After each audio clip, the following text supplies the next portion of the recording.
पति की लंबी उम्र, सुख समृद्धि और दाम्पत्य जीवन को मजबूत बनाने के लिए करवा चौथ के व्रत का विशेष महत्व है। यह व्रत महिलाएं अपने पति के लिए रखती हैं, जो प्रेम, विश्वास और समर्पण का प्रतीक है। इस दिन महिलाएं 16 श्रृंगार करती हैं और चंद्रोदय के बाद चंद्रमा को देखकर व्रत का पारण करती हैं। पति पत्नी के बीच विशेष प्रेम और भावनात्मक बंधन को मजबूत करता है यह त्योहार नारी शक्ति, त्याग और परिवार की खुशहाली का भी प्रतीक है और पीढ़ियों से चला आ रहा है। भारतीय संस्कृति का एक महत्वपूर्ण हिस्सा है। व्रत के दौरान महिलाएं करवा चौथ की कथा सुनती हैं और व्रत के महत्व और धार्मिकता को दर्शाती है। पूजा में मिट्टी के करवे का विशेष महत्व है, जो पंच तत्वों और रिश्ते की नाजुकता का प्रतीक माना जाता है। तो चलिए पठन और श्रवण करते हैं करवा चौथ के व्रत की कहानी का। जय करवा चौथ माता। जय श्री गणेश। कार्तिक कृष्ण पक्ष की चतुर्थी को करवा चौथ कहते हैं। इसमें गणेश जी का पूजन करके उन्हें पूजन दान से प्रसन्न किया जाता है। इसमें गेहूं का करवा भर के पूजन किया जाता है और विवाहित लड़कियों के यहाँ चीनी के करवे पीहर से भेजे जाते हैं तथा इसमें निम्नलिखित कहानी सुनकर चंद्रोदय से में अर्घ देकर व्रत खोला जाता है। एक साहूकार था, उसके 7 बेटे थे और एक बेटी थी। वह सातों भाइयों की प्यारी बहन थी। एक साथ ही बैठकर खाना खाते थे। एक दिन कार्तिक की चौथ आई तो उसकी बहन ने करवा चौथ का व्रत रखा। सारे भाई भोजन करने आए और अपनी बहन से बोले, आ बहन, तू भी खाना खा ले। उनकी माँ बोली, आज यह खाना नहीं खाएगी, इसका करवा चौथ का व्रत है, जब चांद निकलेगा तभी खाना खाएगी। तो उसके सब भाइयों ने छल कपट से जंगल में आग लगाकर छलनी में से चांद दिखा दिया। तो वह अपनी भाभियों से बोली, चलो भाभी, चांद निकल आया है, अर्घ दे दो। तो उसकी भाभी बोली, ये तो तेरा चांद निकला है, हमारा तो रात को निकलेगा। यह सुनकर भाइयों के कहने से उसने चांद को अर्घ दे दिया और खाने बैठ गई। पहला टुकड़ा तोड़ा तो बाल निकला, दूसरा टुकड़ा तोड़ा तो छींक मारी, तीसरा टुकड़ा तोड़ा तो राजा के घर से बुलावा आ गया कि राजा का लड़का बीमार है, जल्दी भेजो। माँ ने लड़की के पहनने के लिए 3 बार संदूक खोली, तीनों बार सफेद कपड़े निकले।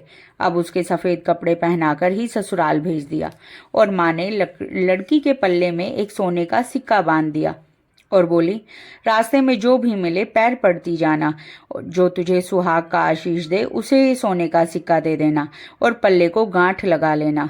अब उसे रास्ते में जो कोई भी मिला सबके पैर पड़ी, पर किसी ने भी सुहाग की आशीष नहीं दी।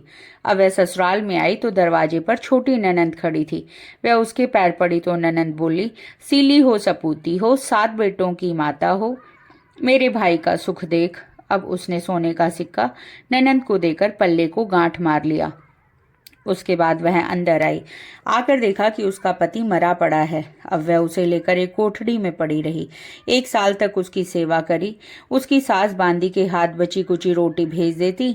इस प्रकार उसे अपने पति की सेवा करते करते 1 साल हो गया। करवा चौथ का व्रत आया। सारी पड़ोसनों ने कहा कि चलो नहा धोकर करवा चौथ का व्रत रखते हैं। सबने सिर धोकर हाथों में मेहंदी लगाई, चूड़ियां पहनी। वह सब देखती रही। एक पड़ोसन बोली, तू भी करवा चौथ का व्रत कर ले। तब वह बोली, मैं कैसे करूं? तो वह बोली, चौथ माता की कृपा से सब ठीक हो जाएगा। उसके कहने से उसने भी व्रत रखा। थोड़ी देर के बाद करवे बेचने वाली आई। करवे ले लो री, करवे ले लो, भाइयों की प्यारी करवे ले लो, एक करवे वाली मेरे को भी करवे दे जा। वह कहने लगी, मेरी बहन आएगी दूसरी, वो तेरे को करवे देगी।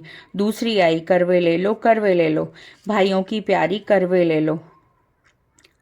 तो उसने कहा, मेरे को भी करवा दे जा। वह भी बोली कि मेरी तीसरी बहन आएगी, वो तेरे को करवे देगी।